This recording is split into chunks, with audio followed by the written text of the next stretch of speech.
Good evening and welcome to this week in review. Tonight's stories include: we visit the grade class Spook Trail, the windstorm of last weekend, we attended the BDDB annual meeting. These stories plus community events, the VBS Playbill Off the Rack, and more coming up after this.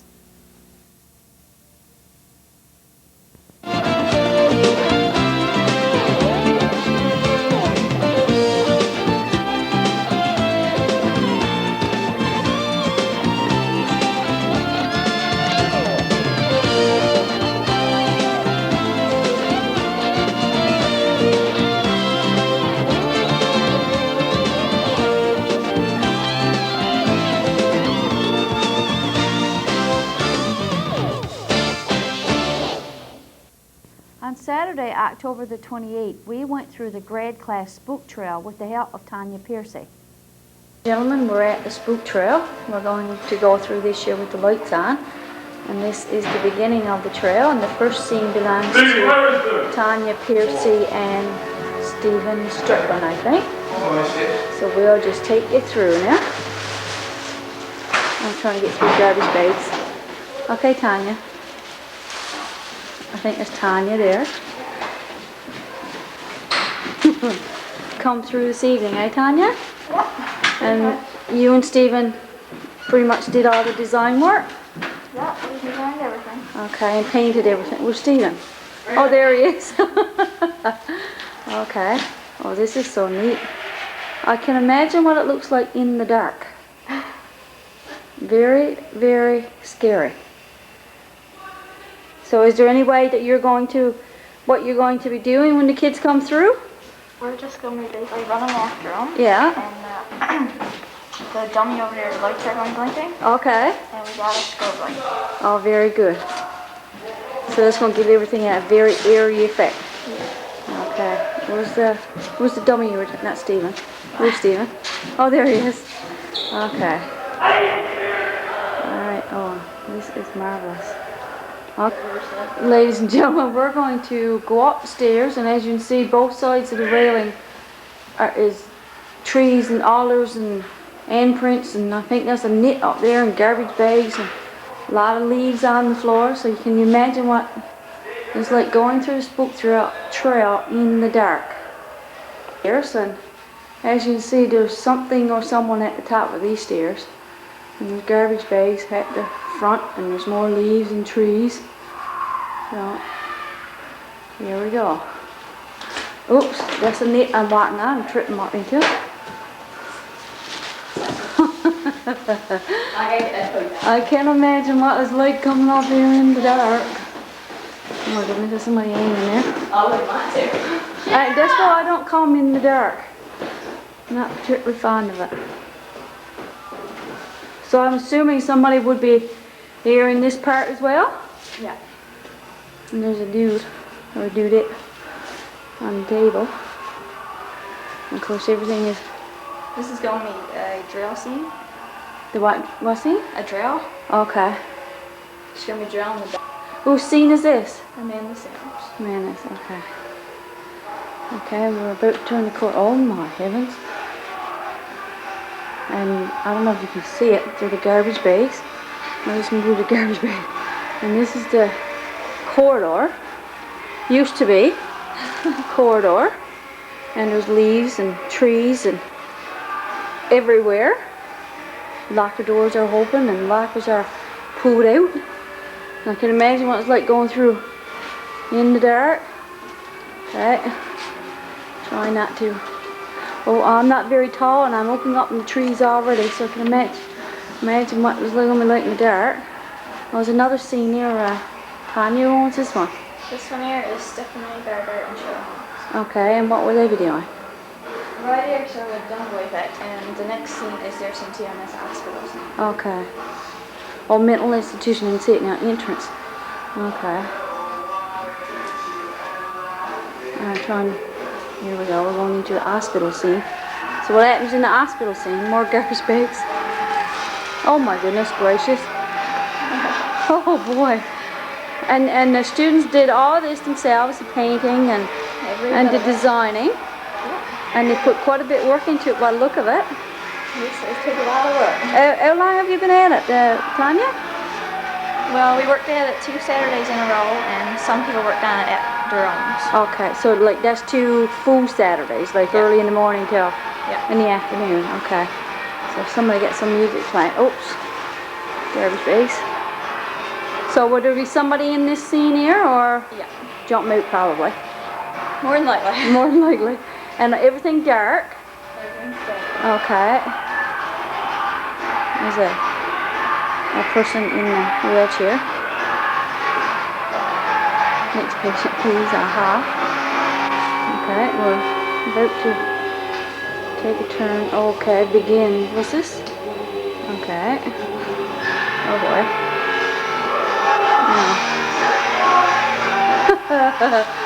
I can see somebody bringing up in this net in the dark and probably scaring them really seriously. Oh, here we are. Another corridor decorated with garbage bags, and the lockers all pulled out and decorated with garbage bags and trees and nets, and there's trees on the ground, as you can see, on the floor in this case. I guess there'll be scary music playing later, Tanya? Scary music will be playing all throughout the school. Okay, so is this somebody's scene too, or is this just a corridor? All through this hallway, there's going to be a few boys. Okay. There's only just one of them back and forth, basically. Oh my goodness gracious. Now I knows why I don't come down here. And the boys is Joey Marsden, Jonathan Ham, Chris Warren, and David Moore. Okay, so we got a net up there too with all kinds of trees into it. So somebody who's fairly tall would probably bring up into that. Oh my heavens, how you can change the look of a place. Now this is this wide school corridor we're walking through up on the top floor. It ain't void no more. It ain't void no more. I can see why people can get confused and wonder where in the name of goodness they are. Oh my heavens. And there's trees and branches and garbage bags and everything on the floor, and okay. Is this around this corner going to be something else? Do we go through here or do we go this way? No, go through there. Oh, go through here. Okay. See, I'm lost in daylight. Oh, everything is, oh my goodness gracious. This cardboard painted? Yeah. Oops, got to stoop down. Watch out. Oh my goodness, that don't sound good. Okay, now I think just somebody's just playing some rock and roll music by the sound of it. So would there be people in this area too, Tanya? Yeah. All this corridor the boys will be covering. Okay. Oh my. Just like going through the woods. Oops. I'm tangled up. Okay. Whoa.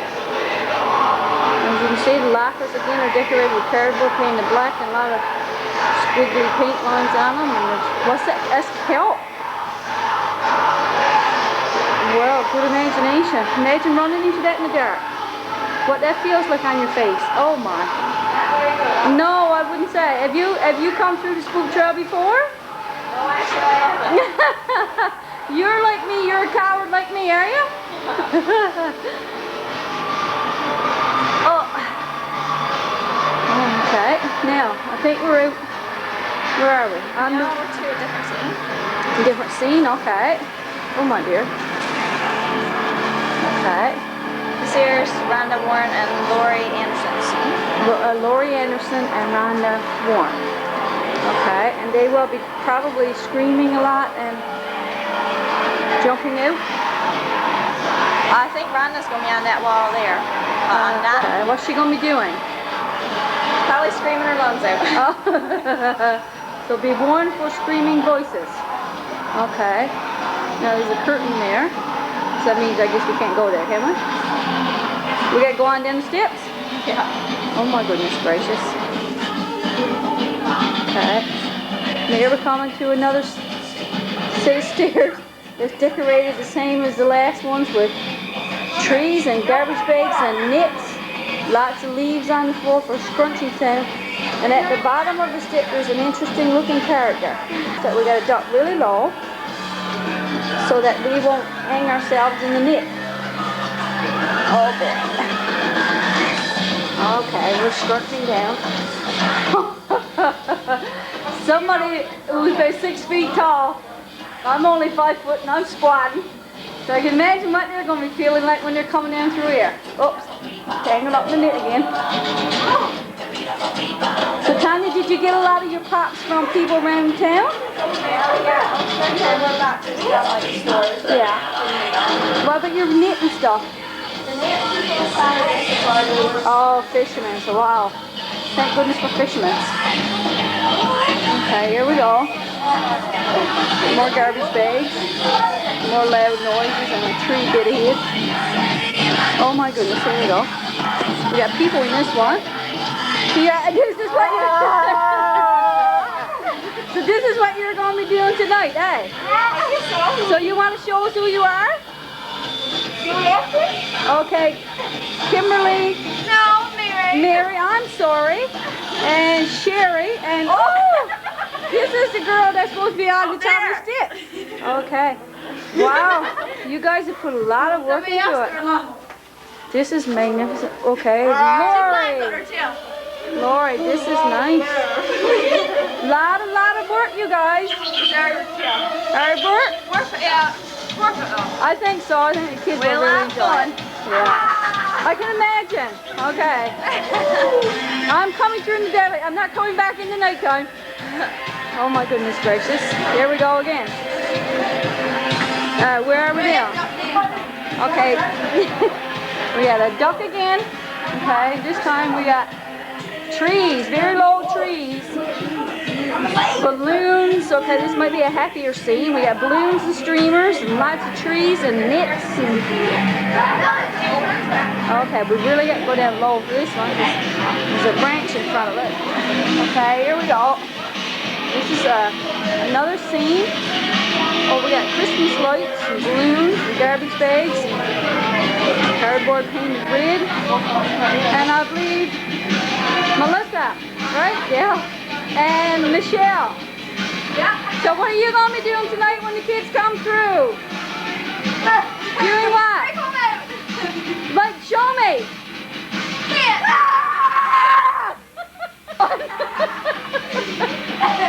Oh, you put a lot of work into this, though. Oh, wow. Oh, yeah. A lot of work. It's lots of fun, though. Yes, yeah. Worth it. That's good. All right, Tanya, where are you? We shall continue. That's freaky. Okay, here we go. Now, I think we're on the main floor again. I think we are. Yeah, as you see. Okay. Lots of trees, lots of garbage bags, and lots of shrimp. Shrimp. Okay, what are you going to be doing tonight when the kids come? Much the same? Scaring them? Yeah, jumping? I really don't want to do it to you. Screaming? Okay. Oh, welcome to the death row. Oh my goodness. So is that real? Oh, well, yes it is, I think. I say that's Crystal. Yeah. Wow. Good. Paris, this is what she's going to be doing tonight when the kids come through. Oh my goodness.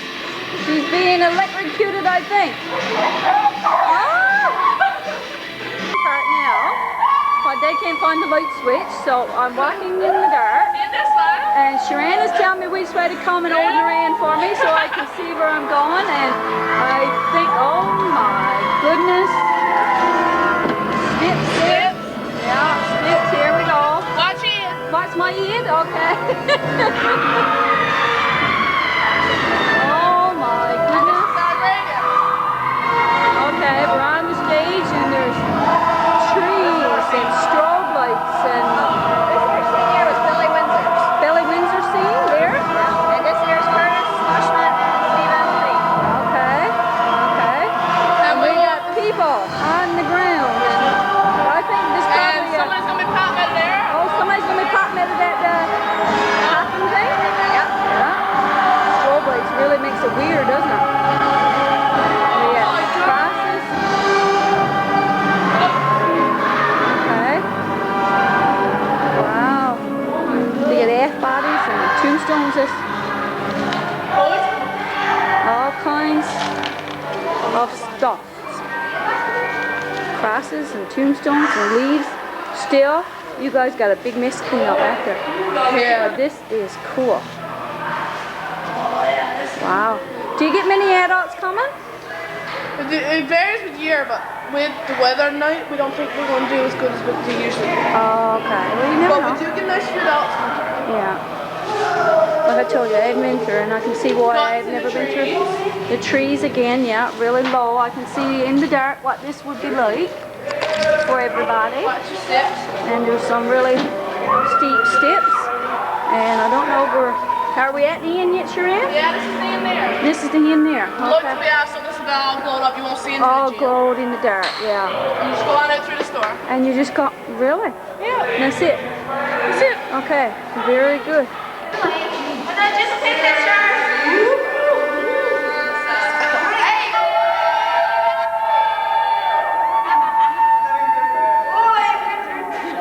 On Saturday, October the 28th, Burgeo experienced hurricane-force winds. On Sunday morning, we took a ride around town to see what damage was done. The first stop was to take a look at the fish plant. As you can see, the roof sustained some damage. You will also notice the force of the water on the boat tied up at the plant wharf. As we continued down the road, we noticed a shed on Batcher's Point on its side and a twisted fence. Many other residents had fences blown down, garbage cans toppled over, and sheds that blew over. It was reported that one resident lost a part of their roof. The Coast Guard tower blew down on Mr. Ari Ingram's boat, sinking it. Other residents lost boats and wharfs as well. This culvert at the causeway was shifted. The hockey rink suffered some damage as well. This in and side of the rink facing the road collapsed. The fishery garage lost some of its siding, and the trailer court had some flooding again. The coastal growers were having some trouble as well. This end of the greenhouse was caving in under the force of the wind. The men were using rope to keep this end from falling in. Parts of the town experienced power outages, and the cable was knocked out as well. It was reported that the wind was clocked at 170 kilometers per hour, sometime around 5 a.m. Sunday morning. On Tuesday, the Lions Club members and other volunteers were busy making repairs to the hockey rink. The Lions members were very disappointed that more volunteers didn't show up. With all the children playing hockey, it was felt that more parents and more senior hockey players should have shown up to help out with the repairs. However, the Lions Club would like to extend a special thanks to those volunteers who took the time to come along and help. It was greatly appreciated.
On Monday of this week, we attended the annual BDDB meeting at the Community Center.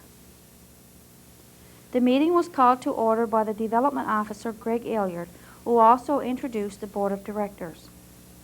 Mayor Ann brought greetings from the town. Mr. Claude Strickland introduced the guest speaker for the evening, the Honorable Calvin Parsons. Mr. Parsons spoke about economic development being important, but Burgeo needs a core industry. And Burgeo hasn't given up trying to get this for their community. He went on to mention the greenhouse project, sea urchins, rec complex, and the clam projects are evidence that Burgeo is still in the fight for their community. Mr. Parsons stated that the BDD is one of the most effective boards in the province. They have good relationships with the government departments, use common sense, and are fair. The BDDB sometimes asked to take the tough approach. He concluded by saying that the BDD are on the right path with good relationships in the community, good ideas, and an economic development officer to help individuals make their ideas work. Teresa Peterson presented the 1999 financial report. John Grant presented the BDD Year of Progress report. This report gave details on all the activities the BDD has been involved in. For example, their number one priority has been and continues to be the reactivation of the fish plant. Owen Marsden went over the constitutional amendments. Election of officers was next on the agenda, and the members of the BDDB are Millie Durnford, John Grant, Owen Marsden, Claude Strickland, Gord Ingram, Brian Porter, Cyril Warren, and Lou Cooper. There are 2 vacancies to be filled by the board. The meeting was adjourned by the EDO officer, Greg Illiard. Stay tuned for more of This Week in Review coming up after this. Umber Memorials would like to thank the town of Burgeo and all its citizens for being chosen to supply your new community war memorial. On November the 11th of this year, as you dedicate this new memorial, we join with you in remembering all those brave men of Burgeo who served in past conflicts, and especially those who gave their lives to ensure our freedom. Their names liveth forevermore.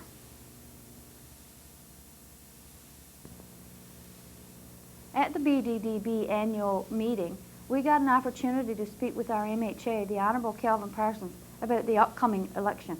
So, Mr. Parsons, the election is up and running, so what do you think of the candidates for here in St. George's? Well, we have a full slate. The vote is on November the 27th. I guess I'm a bit biased, being a member of the Liberal Party. I've known Bill Matthews now for 2 years. I've known him before he crossed the floor, and I've known him since he crossed the floor. And regardless of which side of the floor he was on, I found him to be a committed and dedicated individual who put in a hard day's work.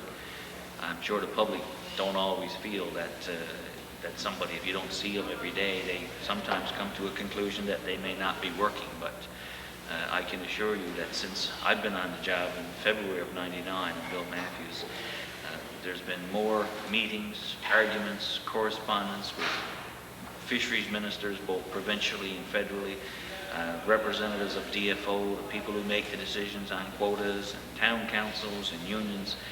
And that's a very time-consuming process, but Bill Matthews has been there for every inch of the way, and I think he should be given credit for the time and effort that he's put into this to date.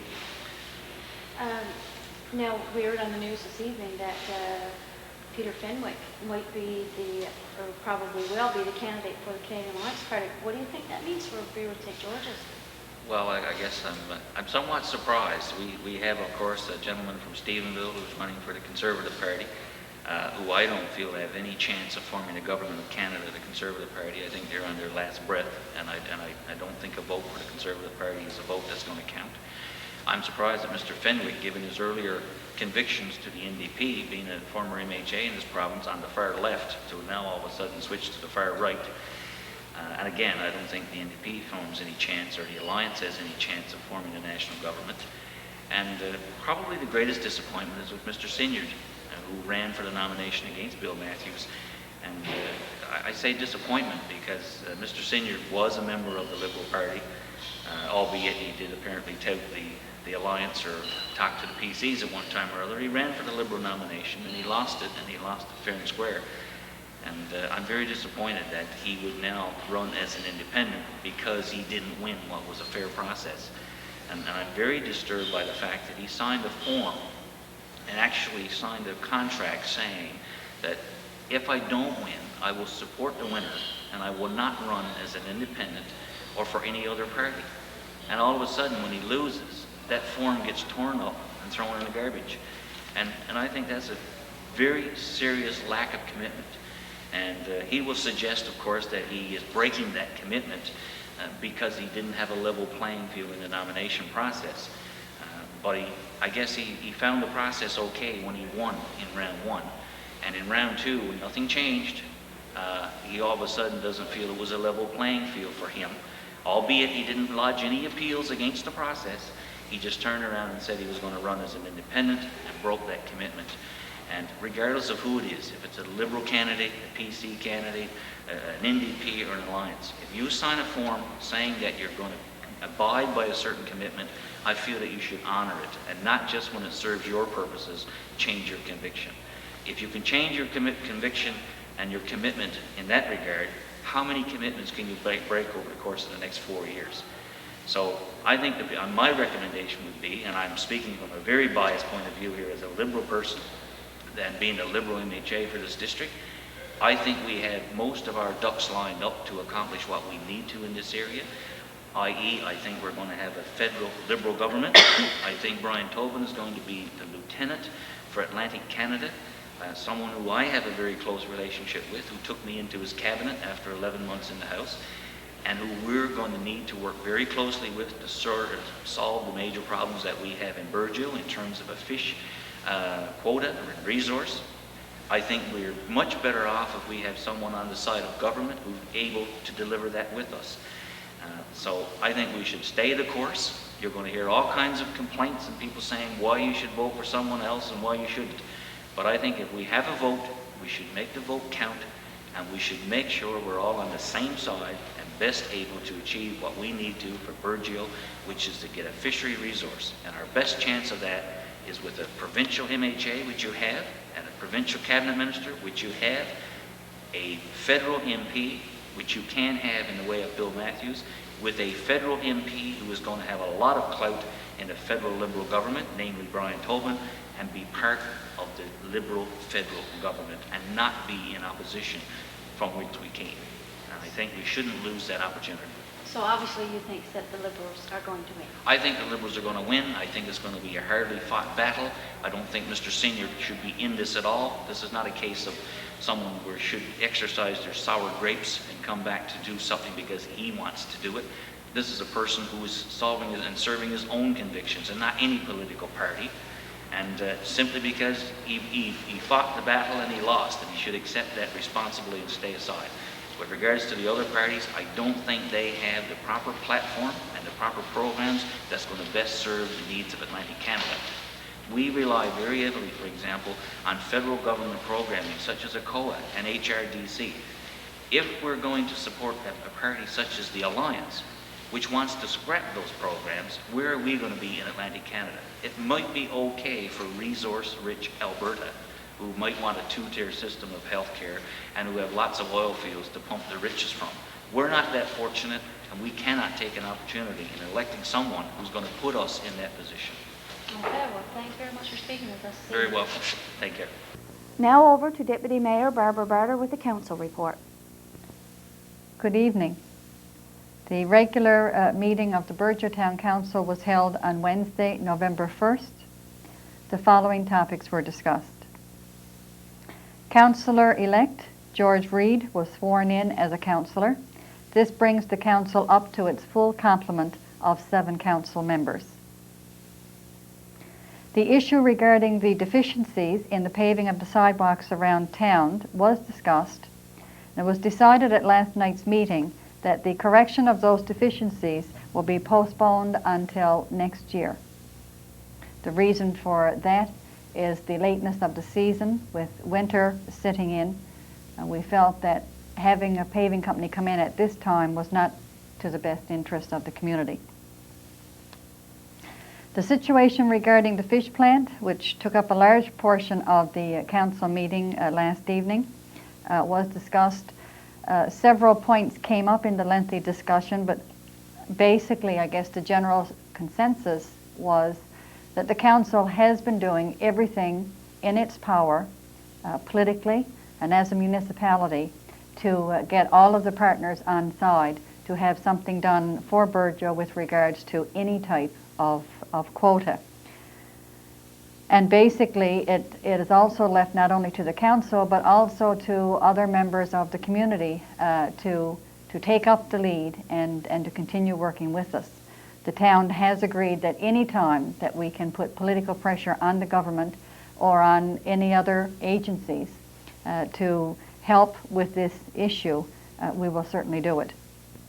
The bottom line for the council, and I guess it's what makes it so frustrating for council members, is that we are a governing body for the community and for community issues. However, we are not a governing body or a decision-making body or a power pressure body for the union. And therefore, we can only go so far. And I think in our discussions last evening at our meeting, we have determined that every meeting that could have been gotten, every discussion that could have been gotten, any type of source of raw material that we could come up with to go after, from Argentine to crab to shrimp and so on and so forth, and any dialogue that we could have, in particular for the mayor and for Councillor Reid, who both as council members are working on behalf of the fishery, have done absolutely everything in their power to both communicate to the community, to communicate to the politicians, to communicate to DFO, to union, exactly what the plight of Burgeo is in. And really, that's as far as we can go, and we will continue to do that. Other actions that might need to be taken have to be done by other members of the community, other leaders in the community. The War Memorial is now in place, and the official dedication will take place during the Remembrance Day service on November the 11th. The new garbage collection policy came into effect on October the 30th. Everything seems to be working quite well, and everyone has been contacted regarding any issues in the policy, and people have been very cooperative. So we thank you for that and hope that the service continues for the town. At present, there is a boil order on the town's water. This has come about due to the recent storm which stirred up the water in the pond, causing it to become very dirty. Because of this, the hydrants are being opened to try and clear out the dirt.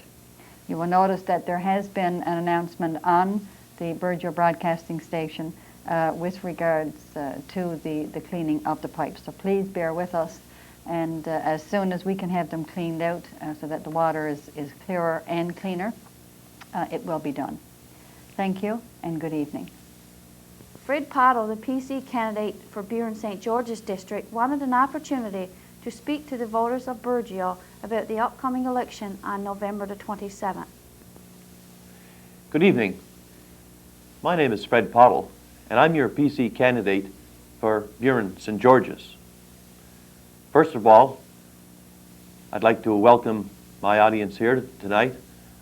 I'd also like to thank the Burgeo broadcasting system for giving me the opportunity to address the constituents of Burgeo. The question that I have for the citizens of Burgeo is to ask, are you better off now than you were in 1997? I don't believe you are. And as a matter of fact, living in Stephenville, I do not believe that I am better off. Also, I've been talking to the various people throughout the district, and they are telling me the same thing. They are not better off. They are also telling me that the most important factor in this federal election is job opportunities that they may have in the future. I have spent some time in the last day or so talking to the various people on the street, talking to members, board members of your Burgeo Diversification Corporation. And there's no question the main item on the agenda here in Burgeo is the closure of your fish plant so many years ago. I possibly do not have the answers to opening up your plant, but there is no question that as your MP, I will work with the people, the council, the development officers, the owner of the company, and the union to work together in order to find the product, in order to have that plant opened up. Obviously, the plant possibly will never be as active as it was years ago. But as I travel throughout the district, whether or not in Buren, Marystown, St. Lawrence, Fortune, these plants are active. 250 and 300 people working at the plants. And I'm left to ask the question, why are the plants in Burgeo and Ramia not active? Obviously, by giving shrimp quotas to provinces like PEI and having Newfoundlanders having to go away to work in these plants on product that came from Newfoundland waters is not acceptable. To the residents of Burgeo, I ask you to believe and work together in order to prevent this mass out-migration that we've had over the last number of years. For I believe that our strengths are in our people. We have some of the smartest and loyal people in this country. And no matter where you travel throughout Canada, you will find Newfoundlanders that are front and center in their respective trades and organizations.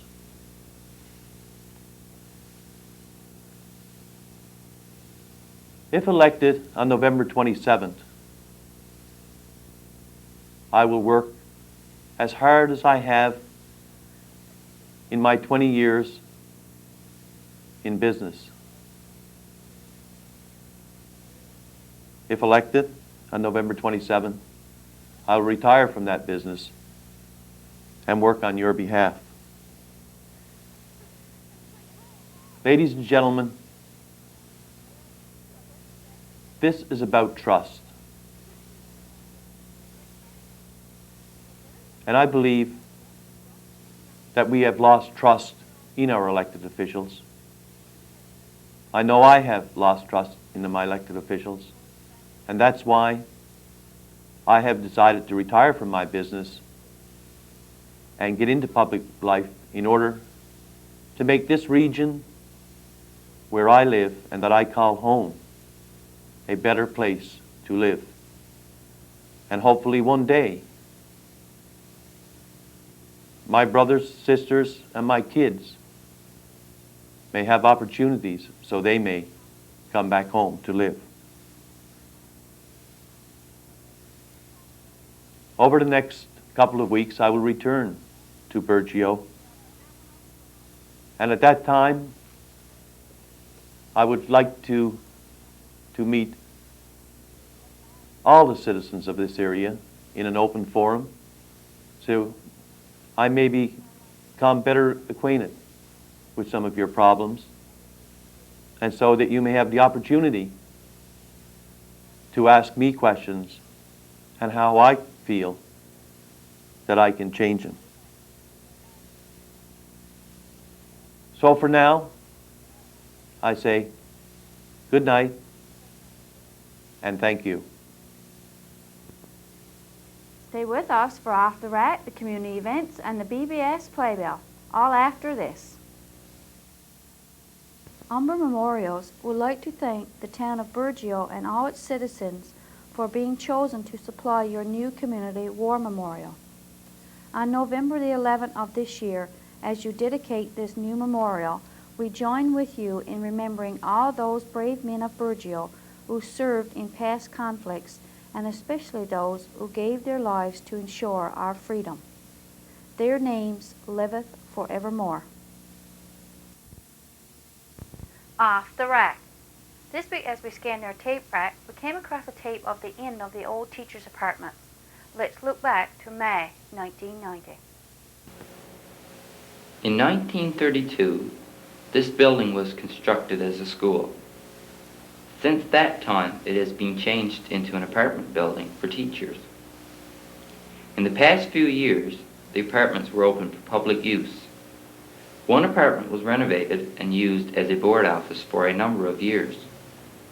On Friday, May 25th, the day that the fire commissioner ordered that the building be closed due to substandard wiring, 3 out of the 5 apartments were occupied. Only one of these apartments was occupied by a teacher. Mr. Marks informed us that the board has decided not to reopen the apartments. They haven't decided yet what is going to happen to the building at present, but it eventually will be removed.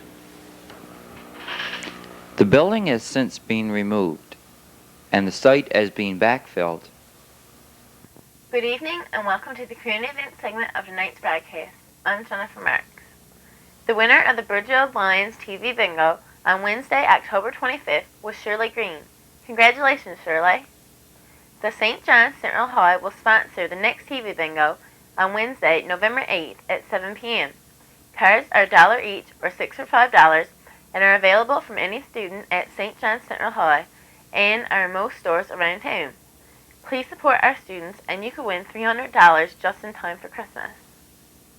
Due to the recent storm, the water at the reservoir has been stirred up, resulting in very dirty water.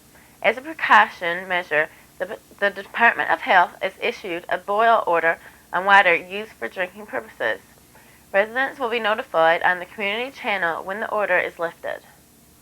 The Town Council has been informed that some people are dumping household garbage appliances, furniture, and other things in the area commonly known as the car dump.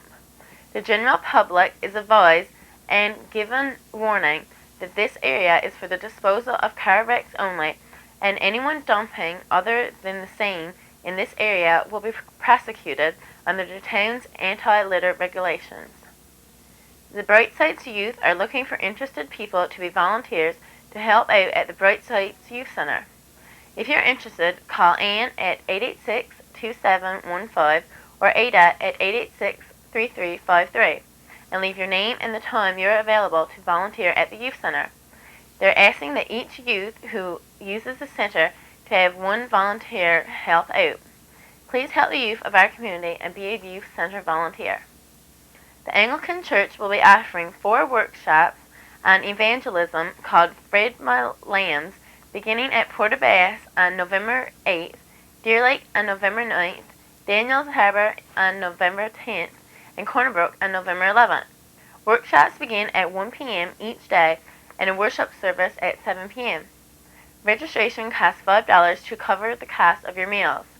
Billets will be provided where needed. Applications may be picked up from Reverend Abbott, Doris McDonald, or at the back of the church. If your group or organization has an upcoming event planned, we'd be happy to advertise it for you. Just call the BBS office by Wednesdays of each week to have items included in this portion of our broadcast.